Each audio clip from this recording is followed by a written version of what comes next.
There's not enough faces to put on the thumbnail or to put here or do whatever the thing is that you want done because the Chiefs tackles aren't good enough. Bottom line, got to get after it. We're going to get into today, and this is going to be your show. We appreciate you guys being here because couldn't do it without you, so let's get started.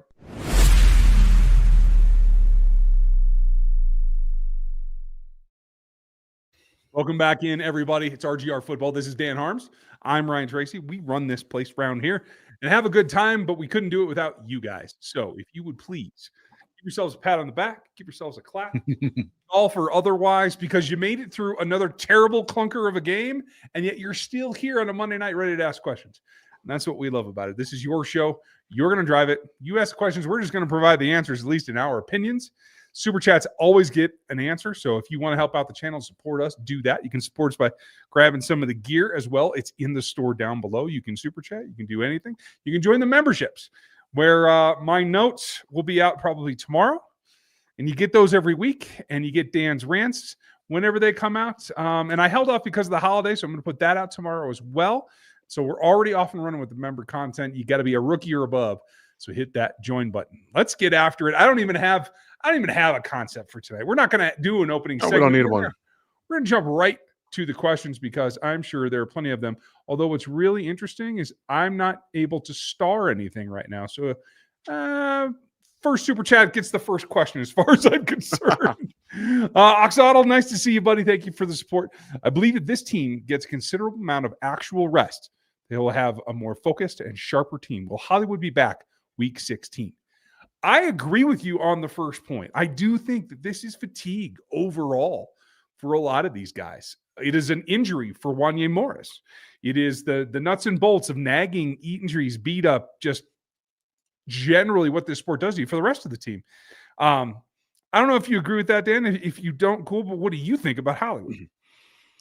Yeah, I do agree with that. If you guys can't tell, we're all going to be bearing with each other. Ryan and I are both coming off of illnesses this weekend, and I think mine's a little bit worse from the voice part. I feel fine, but we'll take it as we get it with the voice stuff. But I do agree, if they actually got to take some time off and rest, they'd be great and actually be able to be a little bit more competitive in the fourth quarter.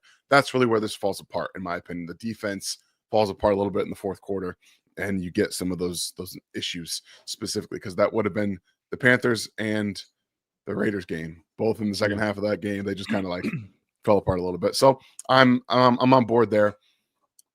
And the second part, I don't know. I want to say yes. I want to say yes. He'll be out there a little bit, maybe not a ton, but I think at this point, any little bit you get him on the field before the postseason is a bonus. I didn't expect him until the postseason. So anything like this was not on my bingo card, and it's great to see. Yeah, I'm pleasantly surprised too. When you hear what should have been an 8-week injury turns into a double that, 16, 18 weeks, that's tough.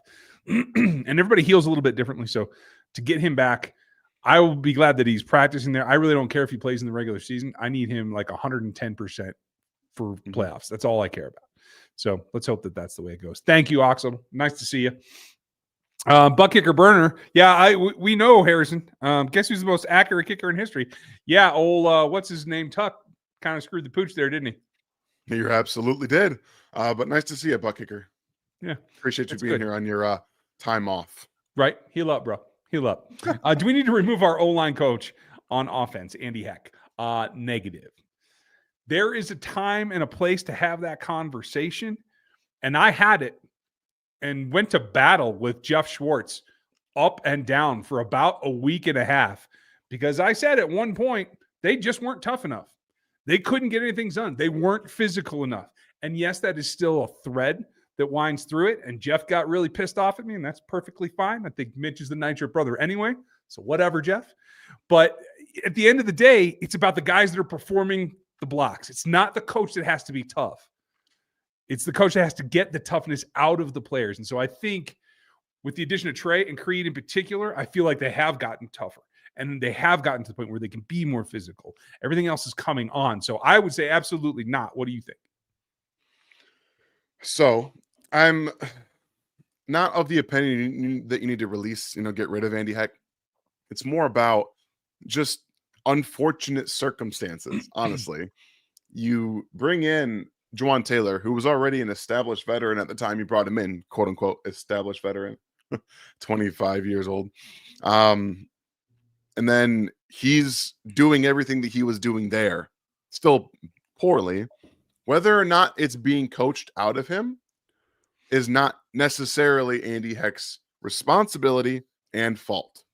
Because one, he can only control so much of what he's doing, of what Juwan Taylor is doing. A lot of times when you're playing, you fall into habit. That's really what this comes down to. It's force of habit. It's if you want the results of better hand carriage, of lining up exactly where you're supposed to be in line with the guard, then you need to do it every single practice, every single day for years. Juwan Taylor has done the opposite for years. So yes, we'll have times where he's lining up fine. And then maybe sometimes they're trying to rush to the line, trying to snap the ball. Old habit falls in. It's not going to be a perfect situation, and he does. He plays a little cheaply. He wants to get off the ball quickly. He does, and I would imagine they've encouraged that because it helps everybody if you can get off the ball faster. So I'm not with the Andy Heck stuff, and we have to remember that Wanya Morris was not drafted as a left tackle. Correct. He was a right tackle, and we expected him to move inside. Basically, he looks like a guard right now, and that's kind of how he moves, like a guard. And then you drafted Kingsley, who, again, I set high expectations, and I'm gonna hold the same standard as what I said. If he was not benched, I don't believe this would be the scenario the Chiefs are in right now. But that's not the reality that we live in. We live in the reality of he was benched and he lost his confidence. It's still a 21-year-old tackle who needs time to develop. And Andy Heck has not been given the time to develop him. And I will say this just to further exemplify your point. Kingsley Suamataia has the best feet of any tackle on this team. It's not close. It is not close. DJ Humphrey has good feet, especially for a guy with his veteran experience as well. So that's a nice second. We're going to talk about who should get the what here coming because it's going to be a big discussion this week. But to F-Dog's question about the contract for Juwan Taylor, no, they're not going to move on next year from everything that I can see, and I'm going to show you guys why. If hopefully this will come in large enough to work. There we go. And so what you see here, let me pop it up one more time in Zoom. Okay, hopefully that helps. So you can see here that he's 19 against the cap right now. Next year, 26. Then there's an out where you don't have as much dead cap. Right now, dead cap would be $34 million. And you would have trouble doing it. The year after that, it's 8. So I do think he stays the 2025 season. I think after that, they can move on from him if they want to. And my guess is they probably will. But what that means is that you have to facilitate in the meantime a couple of things. In that, you have to get Suamataia to develop. And I agree with you completely. I think his confidence is knocked down, but I don't think that's the only thing. I also believe that because you sat him after a game against Trey Henderson, who is one of the top tier pass rushers, he then doesn't get first team reps. So he's been set off to the side to develop against, honestly, subpar pass rushers to test him in camp and in practice every day. And so it stalls his development as well. This is one of those cases, unlike quarterbacks, where I actually believe if you're going to be an offensive lineman in this league, you got to jump in the fire and you got to stay there. Because coming out, now you don't have the ability to improve in season because you're not getting the reps that you need to do it. So while I don't think that happens, I think Kingsley becomes the left. I think Wanya moves over to either right guard next year if they can't re-sign Trey, or eventually right tackle after the 25 season. And there's going to be another draft pick in there somewhere. Exactly. That's what you have to be able to do. Sorry, guys. I just burned my mouth with the tea that I have here. Like Ouch. It is scalding hot. So that one's on me. Just going to kind of live through that. Are we going back to the top here so I can get all of these? If you want, or you can go get some ice water and I'll just carry on. Oh, I've got some ice water, but I just want to make sure that you are in you got everything up here so we can keep I moving have on. that starting there. Yes. Anything before that, I probably do not. Okay. Well, we got a couple before that too that I'll get. So, well, thank you, Thundarius. Nice to see you, and thanks for the support. And everybody, go check out his channel as well because he's made some major milestones lately. We have some more coming on the food and beer channel that's going to get renamed. I think I've settled on the name. For those of you that are into it, we're going to call it Craft and Cork Foodie. We're going to go CCF. It's going to be kind of like a, the logo on the old school hockey helmets. That's kind of what I'm thinking. Because we're going to cover food, beer, whiskey, and the wine kind of stuff. So you can get more information on Thundarius' channel as well as ours. And got to hang out tonight and watch the stream. I appreciate you being here, buddy. I still, not over Lad being in LA, tell me something good about the upcoming game like the stream. Thanks, buddy. Please like the stream. Hit that thumbs up. I'll tell you one thing good is that they're going to put Trent McDuffie on Ladd McConkey, and I think they're going to be pretty comfortable with it, to tell you the truth. Now, Ladd's going to get his because he is a little bit quicker, especially out of that like whip route kind of break. But I think overall, they can't afford to have Najee Johnson out there on the edge anymore. So I think Joshua's going to play. I think they're going to bring in somebody bigger to play the other outside is my hope, and just let them take what I think is the best weapon in that pass game right now is Ladd McConkey and put Trent on him. Yeah, you have to. There is nobody else that's going to run that engine. Without J.K. Dobbins, they don't have anybody else in that offense that really scares you, unless you have just a coverage bust, which the Chiefs are liable to. And even then, it's a 50-50 shot whether or not Quentin Johnson is going to catch the ball or not. So Justin Herbert is going to make his throws. You're going to have to live with it, and Ladd McConkey is going to get his. You got to live with that. But over the last couple of weeks, the Chargers offense has not been very good. It hasn't been. They couldn't protect very well from what I saw against the Atlanta Falcons. Now you're going to get better play from the Chargers because they're playing the Chiefs in division. That's just how it's going to go. But I think that Josh Williams, who we're going to get to here in a little bit, will be playing against Quentin Johnston in that game. That's a matchup I like very much. And I think Trent McDuffie, for everything that I think he's kind of gone through this year, a little bit of up, a little bit of down, some, I guess, more down than people expected. I think he'll be okay covering Ladd McConkey where he goes. I think so as well.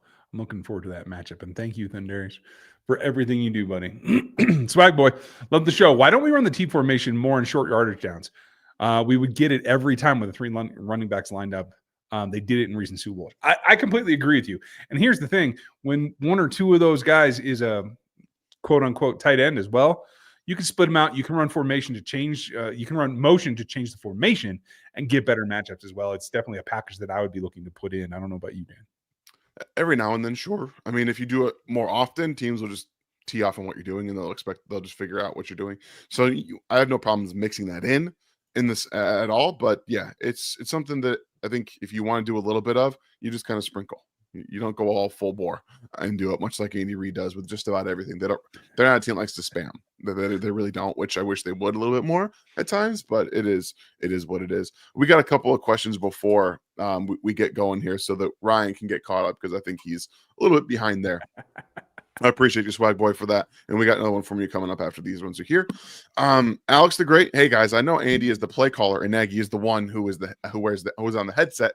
But does that mean Andy is calling the plays every down and telling Nagy, or how does that work? Go Chiefs. You're exactly right. Andy Reid tells Matt Nagy what to tell Patrick Mahomes, and I think that sounds a little bit confusing. But why would there be a middleman? Well, because Andy Reid doesn't wear a headset. Doesn't wear a headset that Patrick Mahomes. And the connection between Matt Nagy has been there since Patrick Mahomes was a rookie. He was very comfortable having him come back and be the offensive coordinator for that specific reason. So that's why you see this happening right now. And I will say this, there's always times where they'll have back and forth, especially timeouts, that kind of thing. But yeah, it flows that way to the field, and that's pretty consistent. Appreciate you, Alex. Steve, appreciate you, man. Thank you for being here. One of our members. You guys can go ahead and there's a button down here to click join to become one of the members here at Rogue Nation. We hear a lot about getting back to fundamentals, but how do assistant coaches take time during practice to help struggling players get better? Oh, it's a great question, Steve, because it's an answer you're not going to like. They don't. They don't. They don't take extra time during the week without a bye week to fix little things. They prepare for the week. So if they can fit it into the schedule or the install of the offense for that week or the install of the defense for that week, okay, they'll say, hey, on this play or and this design against this coverage versus this offense, this is what you're going to do. This is how you're going to be. But if it's a grand scheme thing, that's not their. They don't do that. They don't do that. It's tough. And the NFL schedule is so tight. There's so much to do. When they come in to tomorrow, no, they have tomorrow off. If they had come in today, they might come in tomorrow because of the extra week. The first thing they'll do is go to a meeting and they'll watch the film and they will be talking about, Wanya, you can't stab from down here. Your stab cannot come from your waist. Your stab has to come up from here if you're going to do that. So they talk technique, they show what's wrong, then they go out to the practice field and they try to fix it. They come back in and they repeat the process. It is not like, hey, let's take half an hour and demo how it's supposed to go. At the professional level, you are expected to learn from your mistakes, to learn from the film and make your corrections based on coaching, not on demonstration and like a ton of extra time. That's the problem. And that's why it takes a couple of years for players to get to the point where they are actually pros so they can adjust their game based on that system. It's just a little bit tougher. It is tough. So I hope that doesn't disappoint you too much, Steve. It's not great for everyone involved sometimes, but just the trials and tribulations of an NFL season.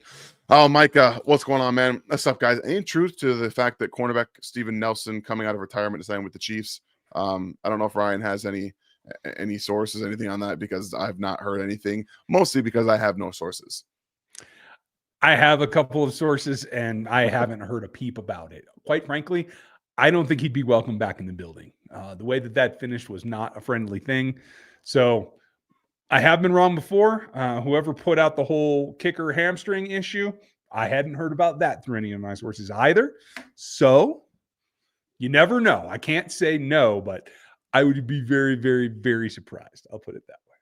I mean, I wouldn't bet against it, but if I was gonna, I'd probably go do this. The best way to get into the action is with BetUS and their deal with code YouTube150. You can start playing today with that exclusive offer. You can get into all the football that you want, whether it's this week's matchup for the Chiefs, whether it's getting into the season-long odds against Super Bowl, against the division. The Chiefs are heavily favored in a lot of those, but there are plenty of bets to be made. And you can do it all at BetUS, where you can get 150% of your deposit bonus up to 3 times and up to 2,000.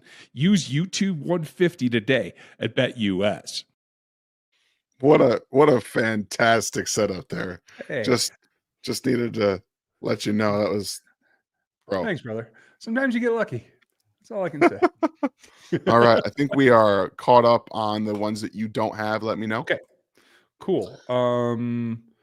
Just let me know and we'll find out. Yeah, not that one. The top one I have is Micah here. We'll get to him in a second. Okay. Yeah, we'll get there. No problem.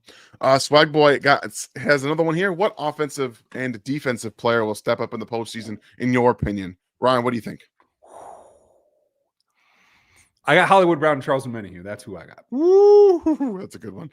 All those are good answers. I mean, on the defensive side, I'm gonna say it's gonna be Josh Williams. Because in my opinion, I think they're gonna go back to the 2 cornerback system that they had with Williams and Jalen Watson when they were first there. They're gonna rotate in and out. They're gonna have back and forth, and that's what Joshua Williams is best at. He's a part-time player. He just is. He's not a full-time starter because when he's out there, if he's out there long enough, much like Najee Johnson, you can find ways to pick on him. But if you rotate them in and keep them fresh, I think that's them at their best. Is it going to be ideal situation for them? No, but that's kind of where they're at right now. So that's who I have on the defensive side. On offense, it's going to be Isaiah Pacheco because this offense has been extremely efficient in the run game. It hasn't been explosive. He's not even fully back yet, and he cranked off a 34-yard run already. He missed another one earlier in the game as well. He should have had 2 explosive runs in this game against the Raiders. He's going to be able to have some pretty big plays, and I think that he's gonna, with specifically in between the tackles, with the way that these three guys are actually blocking right now, it's gonna allow Pacheco to be a bigger impact on this specific offense than I think we've seen in his career. I think that makes a lot of sense. I'm looking forward to it, and I hope that his return. I thought he looked great, and I hope that they don't shy away from it too much. He and Kareem as a 1-2 punch are going to be incredible. I'm with you. I can't wait to see Kareem not have to have 20 plus, touches a game. You guys, listen to Scott right here. Please take two seconds and hit the like for us. Helps us out, get us out there to everyone as wants to see some Chiefs content and learn more about the game of football, because that's what we're here for. Appreciate you, Scott.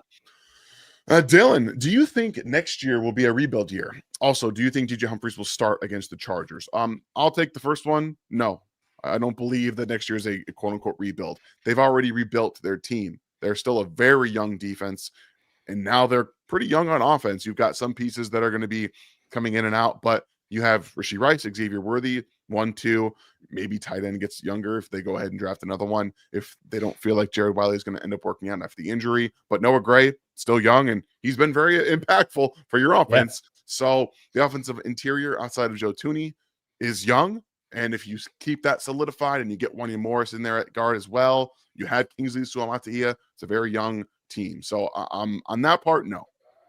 I think you nailed it, because I would say last year was a rebuilding year, especially the wide receiver position. Like, they don't rebuild, they re-roll, and they swap guys out, and they add veterans when they can. I think veteran tackle could be in the offing. I do want to share this with everyone. It's pretty ugly. So I'm just going to warn you, that's your upcoming free agent left tackle list, folks. Yeah, there ain't an option in there except for the guy that's on the roster right damn now. Yeah, it's not great. No. If somebody else comes loose, I think they would give it a shot, but I think that's going to be a pretty tall order. Let's see. Okay, so I am up for Micah. Is that next? I think so. Yeah, right. Okay, rock and roll. Yep, we are. Does Andy Reid keep calling inside shovel passes in the red zone? Or why does he? What does he see on film that he thinks can still work? It's pretty simple. The inside shovel is a play based on angles. And so if you get, especially a defensive tackle on the weak side that penetrates too much, you're going to have that motion that just comes over and can just veer your 3 yards before anybody knows what the hell's going on. The reason he does it is because Matt Nagy likes it. That's a play Matt brought with him from Chicago. It's now a staple. If you want to bitch about it, that's perfectly fine. But it's not because Matt's calling. It's because in the preseason, Matt's like, hey, we could do this more and more and more and do it in these ways and this way and this way. I'm not terribly a fan of it at this volume, to tell you the truth. They've abandoned basic things like counter, like toss pitch, like some things that I think help you get to the outside, which I think you can make more ground with. Now that Pops is back, they've had to go inside with Kareem. That's just the way that he runs. But now you have a 1-2 punch that I think you need to get back outside a little bit. Yeah, I'm with you. It's just, for me, I go back to the Super Bowl. Travis Kelce almost scored on that exact same play. Yep. He almost scored on the exact same thing. So I understand the proclivity for it. Like they want it. They want to have it in the offense. And it was even before he did it in Chicago. They used it against the Eagles, I believe, in 2016 was the first time it was utilized. And remember, that was the famous Travis Kelce dives and he falls like in the sky for like 5 yards for a touchdown. That was on the same play. And it's been in the NFL ever since. And now it's been trickling into the college football and college game. As long as you can get the right angles and the blocking angles, you're going to get Travis Kelce open for a touchdown. So I think too much, like Ryan said, we're seeing it too much, but I understand why. If you think you can get it done, get it done. Thanks, Swag Boy. Thank you, Micah. Which wide receiver is inactive when Hollywood returns? None. I'm going to tell you that. I think they sit somebody else down there. I don't think they're going down to just 5. They want to flood targets out there. If Hollywood's back, you want to attack downfield as much as possible with him, with X, with Watson, with Hop. It's an all-out blitz. I don't think they sit a wide receiver for it. I think the 5 that have been active stay active, and they add them to the mix. Yeah, I'm with you there. Makes perfect sense. Swag or Ozzy, sorry. What are your thoughts on Joshua Williams in his in his time this game? Didn't get thrown at much, but seemed solid enough, especially against the run. Absolutely against the run, as Dan pointed out earlier. He's been playing better. Sometimes a sit down resets your mental framework. I will also say this: they didn't have anybody with linear speed that was really scary, right? They had vertical athletes that he can turn and run with. Not great, but he can. I think that changes here. And so if they try to just set him on one place and they line up McConkey on him this coming week, you're going to see a very, very different outcome. Mm-hmm. But if you put him and you let him follow around Quentin Johnson, I'm loving that matchup. I mean, let's get hands. I don't care about hands to the face. Let's get some illegal contact. Let's get after it is what I say. And I think that helps him in his game. Yeah, I think both him and Najee Johnson will be okay in that matchup. Whoever ends up playing, I think they both should, because again, I don't believe either player at this point is a full-time starter. You cannot continue to do that to your offense or your defense. You just can't. So rotate in and see what happens. But Trent McDuffie should be following Ladd McConkey all day long. I don't care. Just period. I am completely with you. Cole, do you think the Nagy is the problem in the offense? Do you think Hollywood coming back on Christmas? Keep up the great work, go Chiefs. Thank you, Cole. I don't think Nagy is the problem.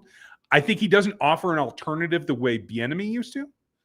He's I feel a little bit more like Andy, but I don't think he's the problem. I think there's just not as much breaks on what Andy wants to do, to tell you the truth. And Christmas, sure. Again, if they wait till January, I'm perfectly happy with it. Yeah, I think that the offense has been fine. They just haven't executed. And I know that Andy Reid says that every week, but when you go back and watch, you're like, oh, yeah, that's fair. It's there. It's open. Guess what? Patrick doesn't have time. Or guess what? He just in the wrong spot. Patrick missed him. The offense is working. It is working. The problem is the execution. So I understand it. Cole, thank you for the support. Appreciate you, buddy. It, Cole. Ozzy, if Humphreys isn't quite ready on Sunday, what stopgaps would be most effective for KC to help the left tackle without sacrificing the offensive game plan? Whew, this is a big one. And I kind of put it here so we could talk a little bit more, because I don't think, and maybe there's another question, Dan, about this, who's going to play on Sunday? Did I see that in there? I don't know. Okay. I'm sure it's there. I'm sure people have asked. I'm going to tell you, and they haven't hit the practice field this week, so we really won't know about where DJ Humphreys is until they're on the practice field. But my gut tells me you can't start Wanye. He's too hurt, and honestly, he's not playing well enough to start. And I don't think DJ's ready. I think you have to go back to Sua at this point. And what you have to do is not just chip with running backs. You got to leave tight ends in. And the tight ends have to not just chip patty cake and go out. They have to crush with him. They have to be a team. They stay in. I'm not talking about delay routes. I'm not talking about a wing and go hit the flat. I'm talking about you stay in and block until this play is over kind of help from the tight ends. I don't know the answer to this question, because I know that they're going to say that Joe is an option. He is the last resort option. The reason he was not, again, he's not the starter, is because he is a last resort. If your tackle is playing and he's playing like Wanya Morris is playing on Friday, okay, fine. We're going to Joe. We're going to turn to Joe. That's a last resort option. You don't want to start with your last resort option, because guess where you have to fall back on? Nothing. You have nothing, because you, again, have shown everybody on your staff that we don't believe in you. You have to start with, in my opinion and in Ryan's opinion, you have to start with Sua. You have to, because if DJ is not ready, which I highly doubt he is, and even if he's, let's just say he feels fine. Yeah. Bet you he feel really great next week or the week after. Yeah. True. It's about the desperation then, right? If they feel, hey, yes, DJ can play 50 snaps. Well, crap, you need 70 out of him probably, the way that they've been playing, right? That's the big issue. You don't want to have to push him to play if physically his body is not fully ready to handle the workload of an offensive lineman. It's just not. So it's a tough situation that they're going to find themselves in, but they've brought this upon themselves, and they will have to figure it out. Yeah, I agree with you completely. Oh, let's hope that those two things work out. Why the Chiefs leave their rookie left tackles out on an island all by themselves more than any other teams? Joe Walt is given more help at left tackle than Kingsley. Absolutely, Jimmy. And that is a philosophy based on Andy Reid. He does not want to waste the route. And that's basically what it is. Whether it's a tight end, whether it's a running back, whatever you do to help the tackle, you're wasting that route. I personally am very, very happy. And I think the league this year is demonstrating just how well delay routes are working. Bowers just had a big one last week because he blocks long enough. And again, I'm not talking about just winging a guy. I'm talking about block 1, 2, 3, release. Then you're a last ditch. And instead of having a swing that's out on the flat or an outlet that's behind the line of scrimmage, now you got a tight end that all the linebackers have dropped away from, and you can hit at 5 yards, and maybe he gets another 5 yak. And now you're moving the chains. So I do think there are other things that you have to do in order to help that can still work in the offense. But that's why Andy Reid does it. Yeah, I'm with you. Scotty, what will it take for Brett Veach to finally draft us an offensive tackle of our own, not a rental or trade, but in the first 45 picks of the draft? Opportunity. That's what it is. When the draft fell last year, all the tackles they wanted were gone. They tried to trade up. They were gone.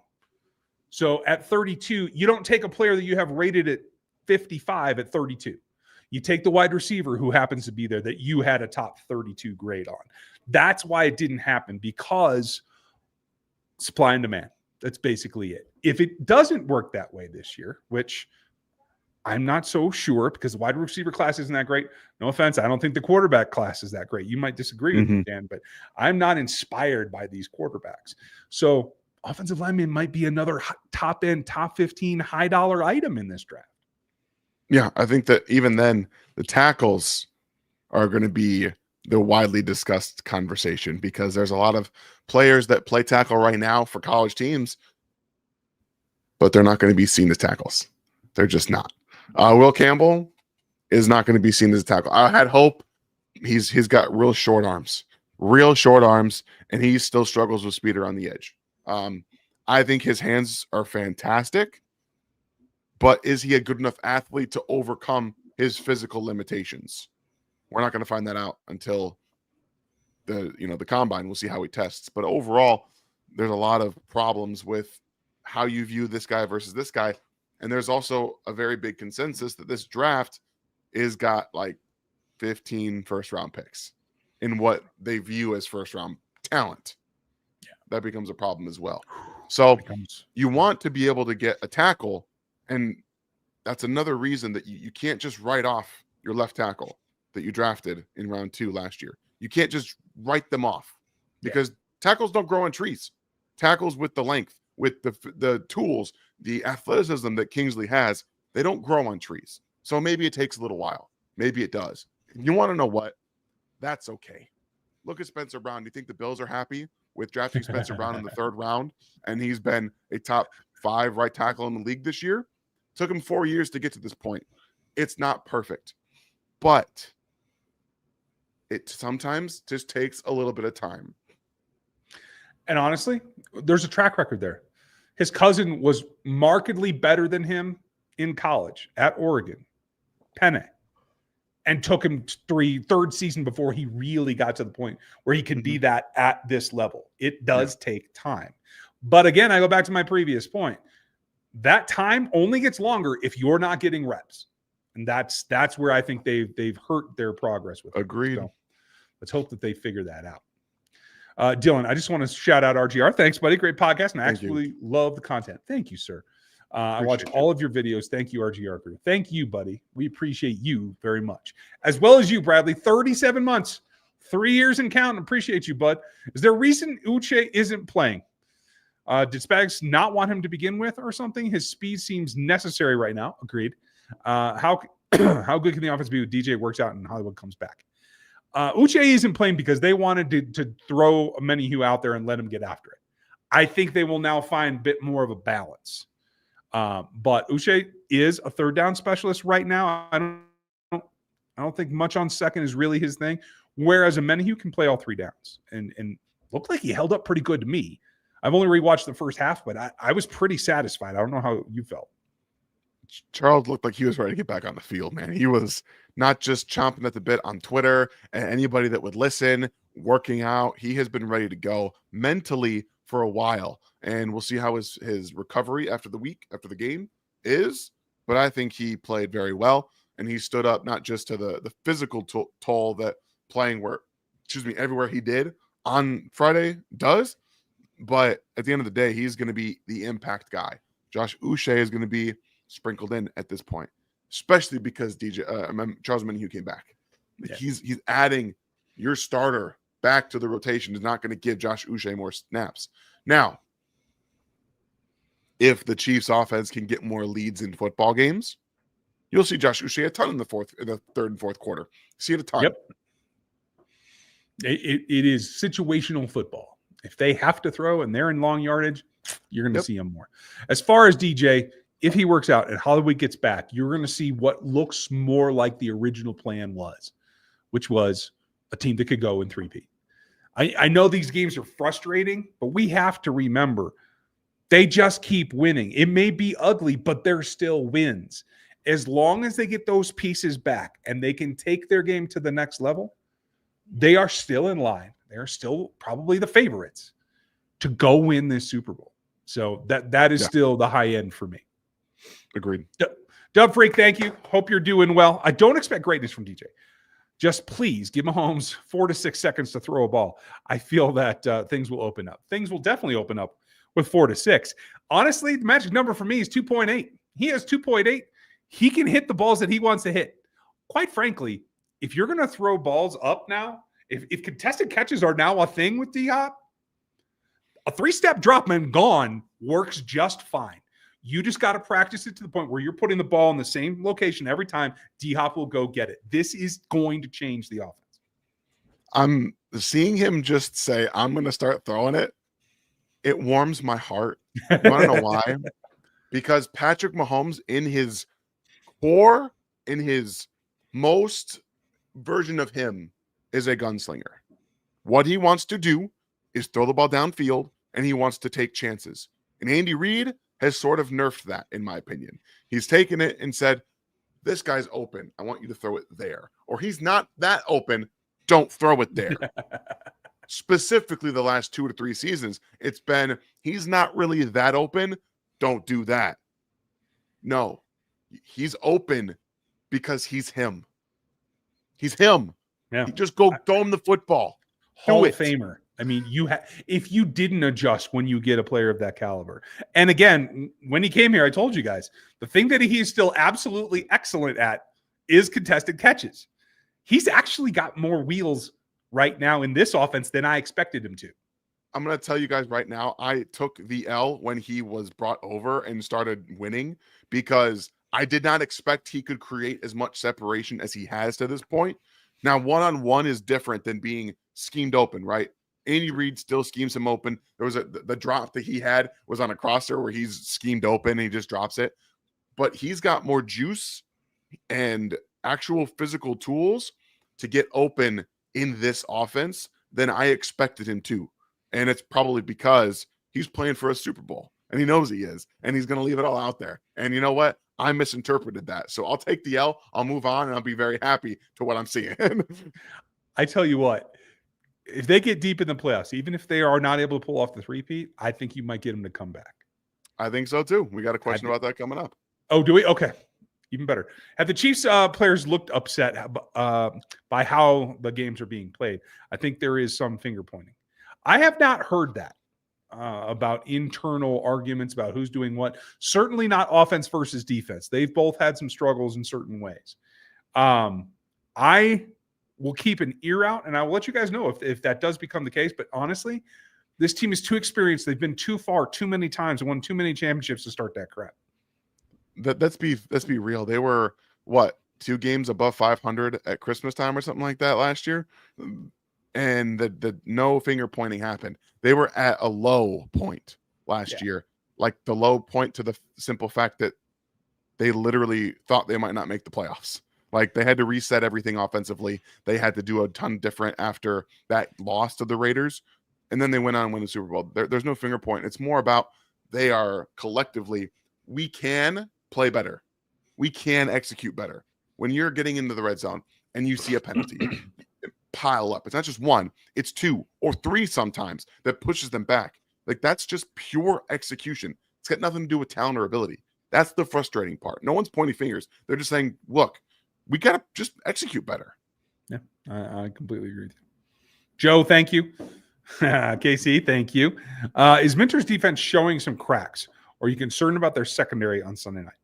I mean, the cracks have been there. They seem to be exploited better some weeks than others. And I think the Chiefs are just as able to exploit that. Again, if they slow down the passers to give Patrick the time, they can rip them apart as good, if not better than anybody. Jesse Minter brought a lot of ideas with him. You want to know what happens to ideas in the first half of an NFL season? They get used. Yep. You want to know where they go in the second half? Into the offensive playbook. Yep. Because they're like, oh, we've seen that. Let's write that down. Oh, we've seen that. We'll just go ahead. It's tough to play defensive coordinator in the NFL. And that's why we've given Spags so much praise over the past few years for how he works the game plans in the postseason. He's the best postseason game plan that we've probably ever seen. I would put that out there and think that that's true. Even better than Bill Belichick at some point, in my opinion.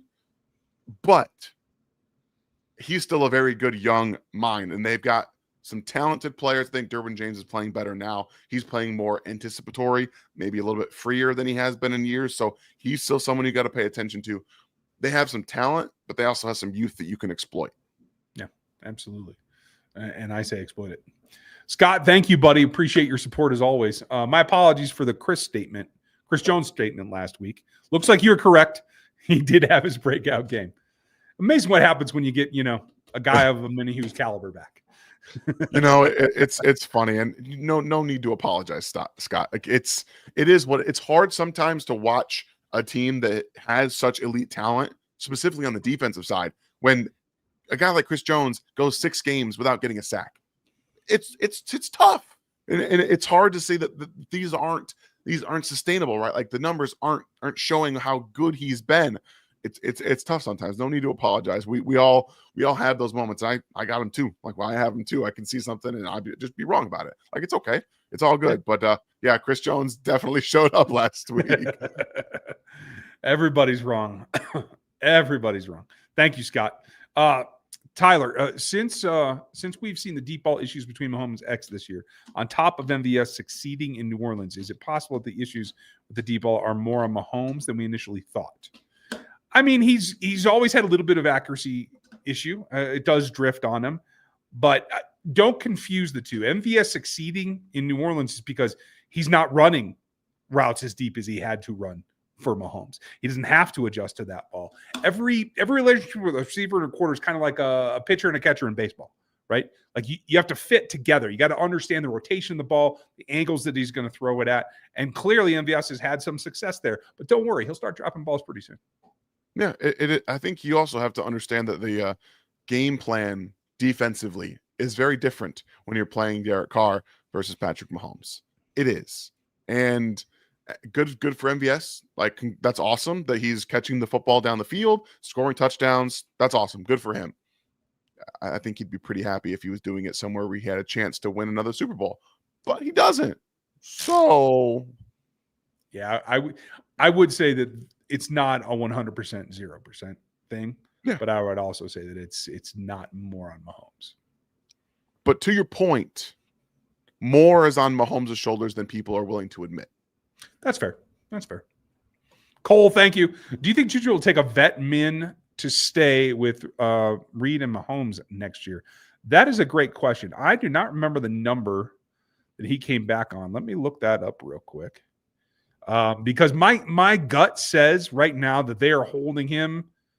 Like, I don't know how many snaps he played, but he only got targeted once in each of the last 2 games. Is that right, Dan? Or did I miss something?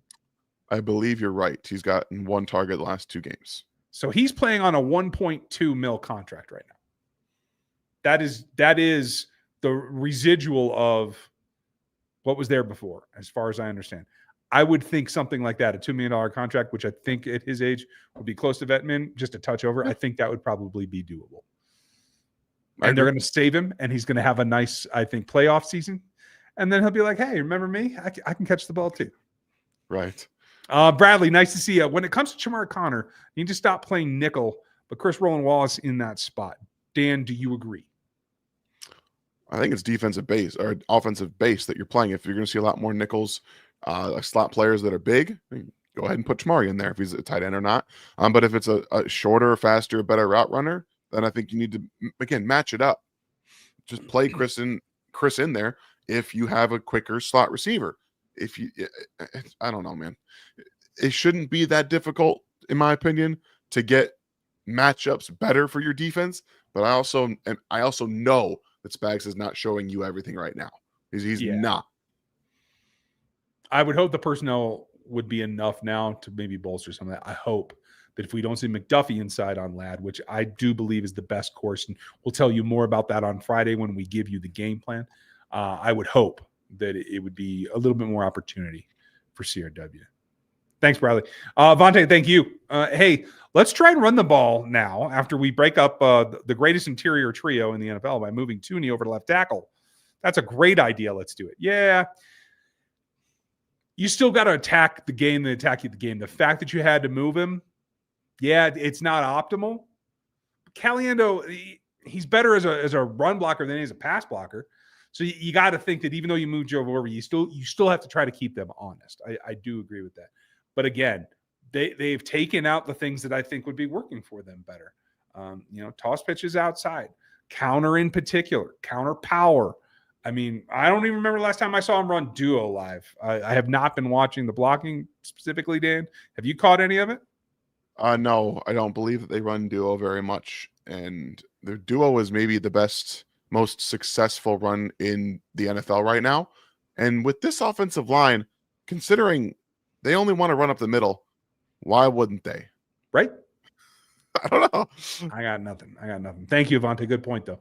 Adam, thank you. When was the last time you thought, dang, Andy called a great game? Super Bowl versus the Eagles. Yeah.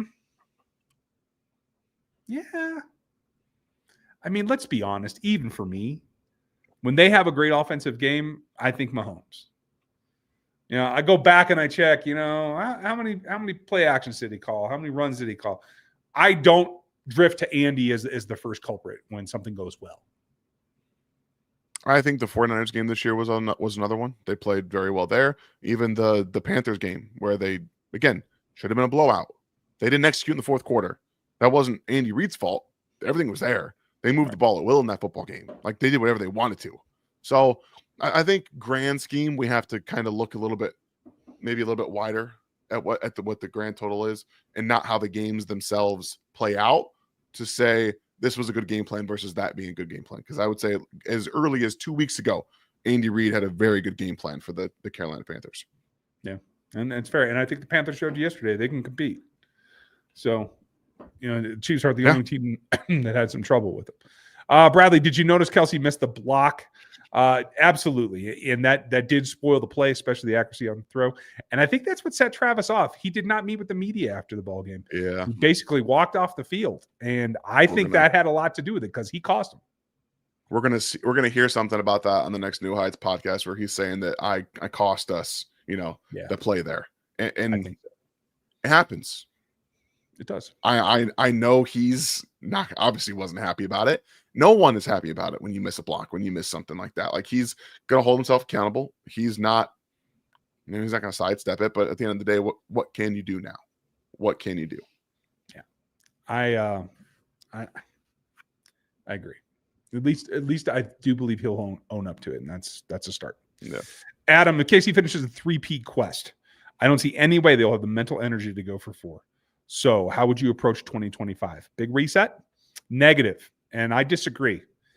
I will tell you this, and I had a long discussion with my brother over this holiday, who is a media photographer and tech and has worked with all the big players on this team, right?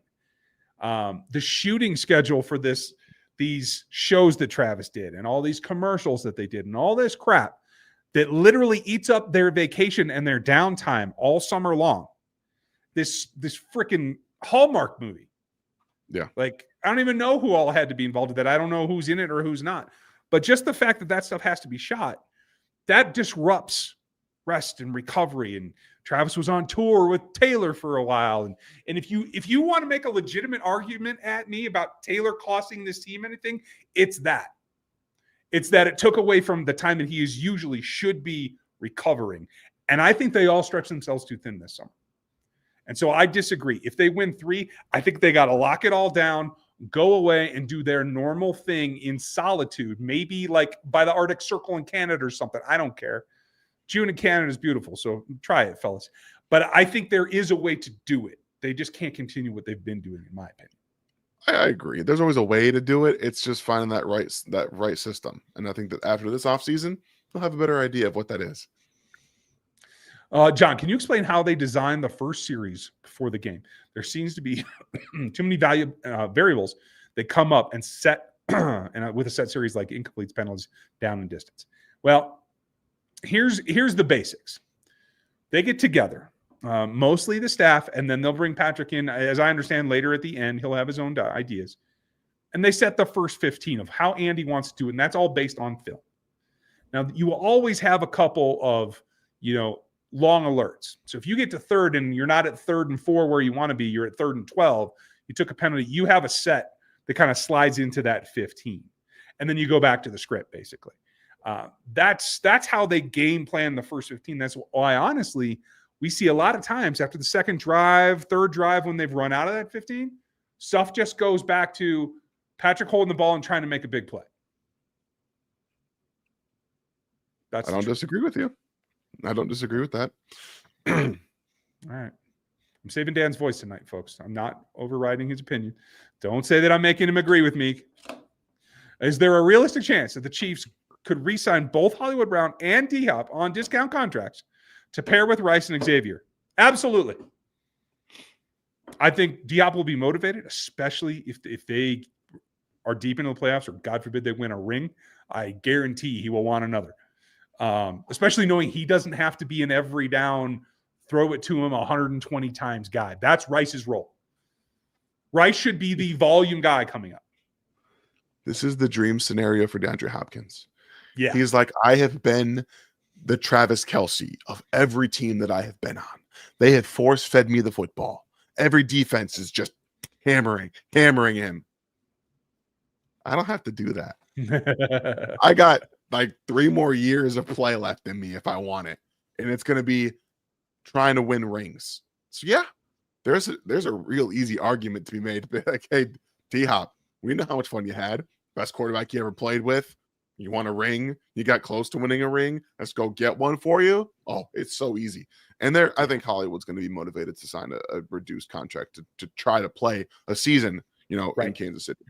Yeah, I mean, his season will be lost. He'll come back, and in my estimation, if he's able to run and get back, and he was even saying tonight on social media, the work's going to show off. Okay, so if that happens in the playoffs, he's going to leave a lasting impression. But he's on a 1-year, $7 million contract right now. That is totally affordable for them next year. I think that maybe even a little raise if he really goes off in the playoffs could be on the table for certain. So I would not rule either of them out. Scott, thank you for the support. We really appreciate you too, buddy. Kevin, if Rice picks up next season right where he left off this season, the Chiefs give him a contract. What about Pacheco? Does Hunt come back next season? Juju and Hopkins. Hopkins we discussed. Juju we discussed. There's going to be drama around Rice and this possible suspension. And I know that it's off everybody's thought process at this point, but there will be hearings. There will be legal proceedings, and I do think a suspension is coming. I don't necessarily think it's going to be for the whole year. So the question is, does he get to go to training camp and then they hit him with the suspension, then he can't be at the facility for 8 weeks? That's tough. But I think he will be able to pick up. He'll have to ramp up, but I think he'll be able to get back there. Pacheco's not out of a contract, right? This is year 3. He's got another one. Right? Next season is his contract year, yeah. Okay. I believe he will run his butt off, and I think they will think about giving him a contract. I don't think it's not going to be Barkley money, I'll tell you that.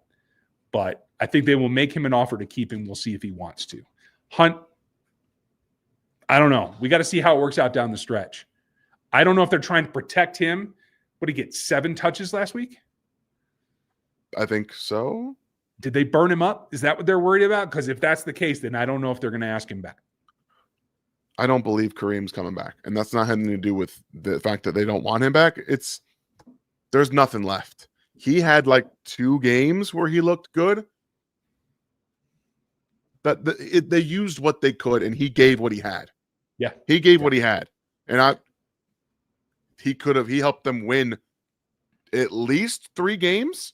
Mm-hmm. At least 3 games when he came in. So that's a hat tip. It's everything. But they need to be getting younger. They need to get more diverse and less injured, to be very honest, because they're still toting around guys that are often injured. Yeah. And as much as I like Steele being a guy that can grow into a backup role, they need more speed at the position. Let's be real. You need to be able to hit the hole and hit the home run out of it, especially if you're going to continue to have an interior 3 that can open you up a glancing hole that you have to take care of the linebacker and make a home run out of it. That's what they need. They ain't going to get Genty, right? Maybe I'm wrong. No, definitely not. Okay. I know there's a question coming up about that. Is Wharton hurt, or is he just giving him some rest? He needs to increase Noddy reps so both Pennell and Wharton can stay fresh for the playoffs. Noddy's still injured. He don't let anybody fool you. The tricep shoulder BS, he is still not 100%. He will never be 100% this year. Wharton, I think, goes up and down. I have not seen anything that makes me think he's like favoring the leg or anything, but I also don't feel like he's as explosive as he was a month ago. No, I'm with you. It's tough when you come back from injuries. I think Wharton's been playing with an injury, this season too, and that's part of it. Like, everyone's got something at this point. Yeah. Everyone's got something that impacts others more than everyone else. So it's tough. Hopefully he's kind of saving himself a little bit.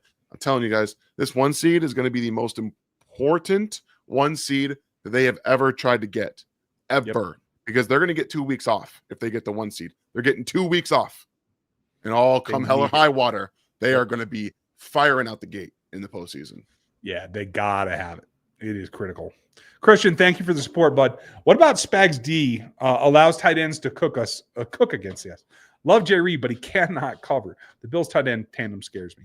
And that's fair. The Bills tight end tandem should scare you.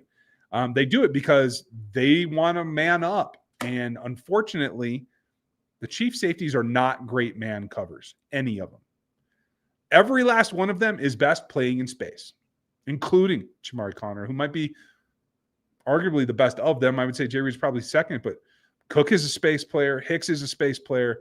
Asking them to play man against not just good tight ends, but top tier tight ends is a reach. I think we're going to see one of those guys prove you wrong in a couple of seasons, if not this season, because I believe that our guy Hicks is it. I think he's that good of an athlete. I think he can actually do it. He's been getting more reps lately. And Justin Reed, for everything he is in the regular season, he's a different player in the postseason. That dude can lock down guys, and he has done it year after year in the postseason. So I give him a pass for regular season shenanigans, but when it comes time to real football, he plays, and I'm okay with that. Yeah, there is definitely something to be said for that. That makes an impact. Thank you, Christian. We appreciate you. Kurt, we're going to try to wrap it up here so that Dan can get done. Thoughts on Bucker and his recovery? What will it take for him to discover his accuracy again? Will he have a chance to change his approach? All those kind of things. I have no idea about his recovery. Honestly, it's a meniscus as far as I understand. Shouldn't be too terrible. Usually when you're healed up, you're good to go. And I think that will allow him to plant better and get back to normal. Mm-hmm. Agreed. My meniscus, I tore my meniscus too. Like, it didn't take that long to get back to it, and it didn't really impact anything in my leg structurally, what I was doing beforehand. So I see what you did here, Ozzy, and I like it. How many yards of scrimmage is Devin Neal getting in this offense next year, and why is it 1,200? I would love to see that happens, but again, is Devin Neal different from Pacheco or Hunt?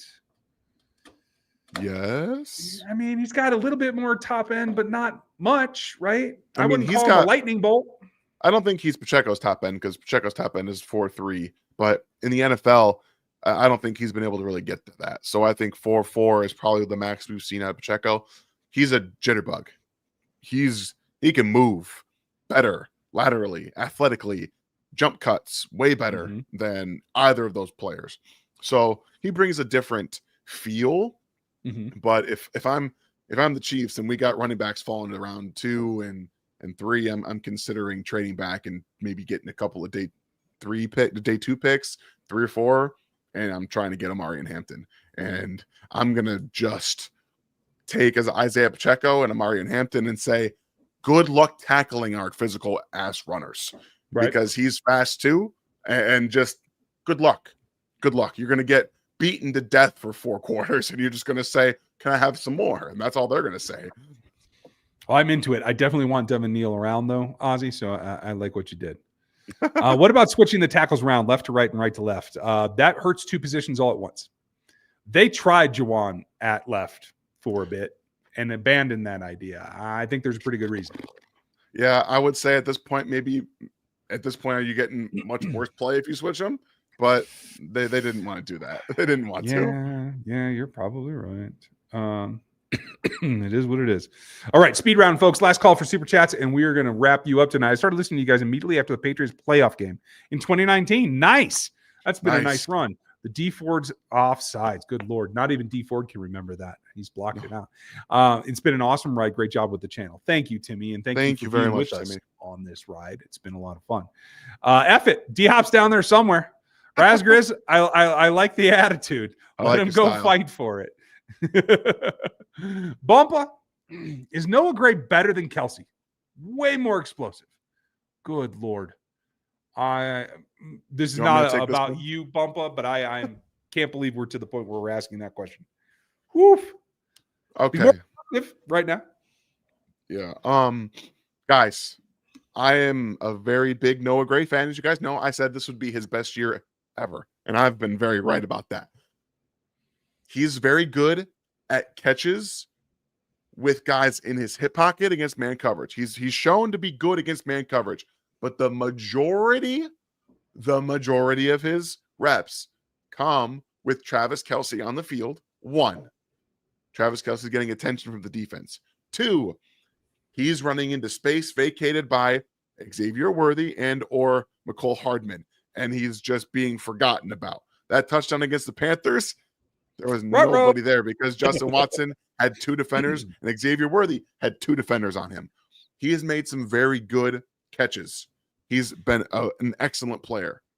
Travis Kelce is still better than Noah Gray, just by a mile.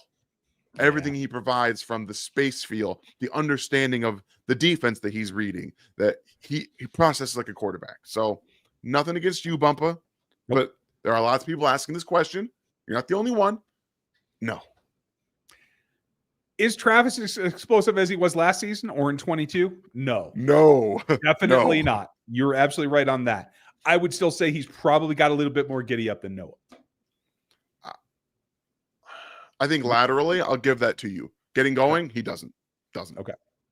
Maybe in the postseason he will. Right now, we don't. Is the Nazi Johnson experiment over? Samuel, I'm happy to inform you that no, it is not. Nazi was out last year. He is filling in because they desperately want someone to take on the role, because Joshua hasn't been up to it ever since Jalen got hurt. So Nazi's had his struggles. I completely agree with you. He's been asked to do some things that I don't think he's quite capable of, especially currently physically. I think he's more natural in the slot. I think he doesn't have to worry about the bodies in the slot. Now, don't get me wrong. If they put him only in the slot, teams will put a big nickel in there, a big slot guy to try to attack him, because that's where he struggles the most, especially when he has to turn his head and track a bigger body with longer arms. That's my opinion. I want to just remind everyone that he was a safety when he was drafted. Let's not forget that his second year, that was his second year playing corner out of college. And he was on track to play valuable snaps for the defense when he got hurt. So not only did he lose an entire season where he could have been on the field learning, he couldn't actually practice. So he lost a full year where he could have been gaining experience as a corner, and now he's having to do a year removed from an injury and not fully all the way back. So I agree with you. I don't believe that it's over. And much like some of these younger players on the roster, Wanya Morris, Kingsley Suamataia, sometimes it all comes in droves. Like it all just hits you at the same time. And he got hit with that last week. Yeah. And I don't think the experiment's over. I think he still has upside there to be found. It's just going to take a while to work him through it. And honestly, farther time away from the knee injury. I think that'll all help. Darius, thank you. How likely is a heroic Sky Moore return? They evaluated and drafted him for a reason. He seems to work hard. I'd love to know why he hasn't succeeded. Man, I got to tell you, Darius, I would love to know too. The only thing that I can tell you is mentality.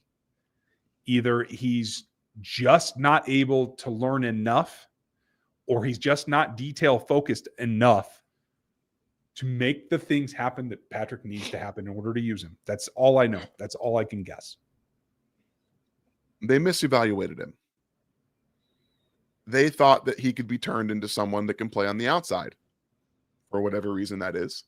And then they went and drafted Rashee Rice and took every possible chance that he was going to get in the slot away. All of it gone. And we saw in Rice's rookie year, they try to put him on the outside like 60% of the time. Sky Moore. Sometimes the team drafting the person can be the problem. And I don't think Sky Moore was as good as people thought he was going to be. Specifically, when I evaluated him, I thought he's fine. He's good. I believe he was my 9th wide receiver in that draft. So I had him like in the 3rd round. It's fine. That's fair. Yeah. But again, Western Michigan, NFL, very, very different things. And people are going to ask you all season, me and Dan and everyone else, hey, how about this small school guy from Northern Iowa? Or how about this SDSU guy? No. I'm not going to do it. I'm not going to take the chance, because for every one guy that succeeds, 4 of them fail. Ask Trevor Penning. Ask how he's doing right now. He's a liability every time he steps on the field. He might have a good player from now and then. The guy was a wrecking people in that Senior Bowl, and people lost their minds and overdrafted him as well. It does happen. As for a heroic return, I think the most you might get out of a return might be a punt return or a kick return. I do think he has some juice there. So let's see what he can do. Darius, I appreciate the question, though. Thank you, buddy. And thank you, Alex. Dan, give my Hawkeye, Caleb Johnson, a vision of the Chiefs offense. And who does he remind you of? Man, Caleb Johnson is so good, man. He's like my RB3 in this class. It's Genty, Hampton, Johnson. Like, they are very, very good. And honestly, I'm gonna tell you something I've only told Damien. Caleb Johnson reminds me of a faster Le'Veon Bell. Ooh. Physical behind the line, fantastic patience and footwork. He feels the position, I think, better than any running back in this class. Like, he just has a natural way about him, and his footwork is fantastic. And he's got, like I said, it's natural slow, but it's quick. Like, he looks slow until he hits the hole and he's gone. So I'm a big Caleb Johnson fan. Rock and roll. I like it. Daniel, Ryan, gotta say, will be better, but the thing is that's key is protecting Patrick. Could not agree with you more, my friend. Yep. Absolutely. Robert, at least Eli Steele as a fullback just to block and help the LT run a 2 running back backfield. Yeah, and he was in there as part of the T formation. He can do that. And the nice thing about him, especially you put him and Hunt or him and Pops in the backfield, like, now you can probably run either direction and hand it to the up back or the back. Split formations, those runs take more time to develop, but especially if you put in some kind of counter motion or counter look out of the backfield, you can get a lot done. I would counter with Pops, hand it to him around the other edge, and just give him some space to work in and see what happens. Yeah. I have a lot of concepts there. Cole, thank you, buddy. One of our mods is in the house. Give him a hand. Do either of you think that Matt Nagy ends up replaced soon? And if so, who fills the OC role? I do not. I think he's here for a bit, Dan. What do you? Yeah, I don't think he's going anywhere for a while. I think Andy Reid's trying to talk up some head coaching stuff again, trying to see what is happening, but that's not happening again. He's going to be an offensive coordinator. Yeah. And he's going to try and help. I think it's going to be a long time. Ben, how much of a difference will DJ make at left tackle against the Chargers?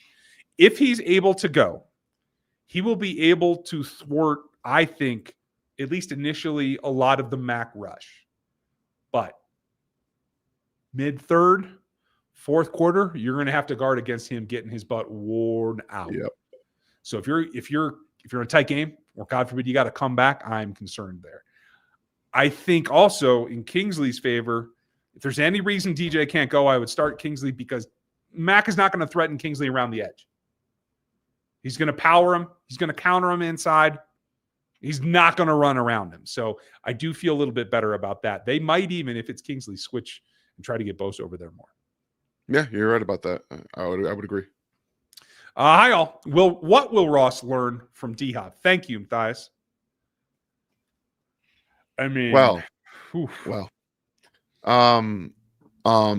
Justin Ross is as good in the NFL, I think, as you're going to see the usage that he's got. It's pretty much over. If there's anything that he can learn, it's about how to prepare. That's the only thing, because one of the biggest reasons that he's outside of the injury stuff, he clearly doesn't know what he's doing, or he'd be on the field more. And the Chiefs will trust him because he got an extended look last year. And there were too many times where he just didn't know where he was going, didn't know what to do. And there's another receiver who is playing for the Cleveland Browns tonight that had the same problem. And guess what happened to him? He was released. It would have not surprised me at all if that ended up happening to Justin Ross. It could very well be. He could learn how to play with better leverage once he is in contact. And more importantly, how to get to the right place. And that's just something you got to learn on your own. Your mentors can help you, but you got to learn it on your own. Last question. Thank you for being here. We definitely appreciate it. Like, sub, hit the bell, get the stuff out of the store if you're so inclined, that kind of thing. And we will say to Alex and Dan, I forbid McNamara to ever throw a football in front of my eyes ever again. Terrible. My shower stinks outside of Johnson. I'm not sure what that means. He meant Hawkeyes. Okay, I was a little. Trust me, I know. I'm a Michigan fan. I got to watch Cade McNamara for a couple of years too. Don't forget, he's been doing this a long time, and he's been awful every single step of the way. So I feel it. Yeah, I gotta tell you, my guy who I thought 2 years ago before Mike Leach died, Will Rogers, I thought had a bright future. He also has fallen well off the radar and has been benched. And I feel bad because I think had he continued, if Leach had been his coach for a full go, I think he might have had a chance to make it in the NFL, but it's a sad tale. Sometimes quarterbacks, they can make it with a coach or a system, and outside of that, they can't. Tis what it is. Like Burton, everyone. Oh, like Button. Sorry. Andrew, I was going for Burton. I'm drumming up some support. There you go. Hit that like. We'd appreciate it. Dan, thanks for powering through, and I hope you didn't burn yourself too bad with that tea. Oh, no, I'm good, you guys. We're doing okay. I think I got the ice water in quick enough after I burned my mouth. So, yeah, I'm doing okay. Good. Thank you. Good. I'm glad. You guys have a great week. We'll have more of our standard content for you, getting you ready, and look forward to the Chargers game. It's going to be a lot of fun. Thanks for being with us. We'll catch you next time.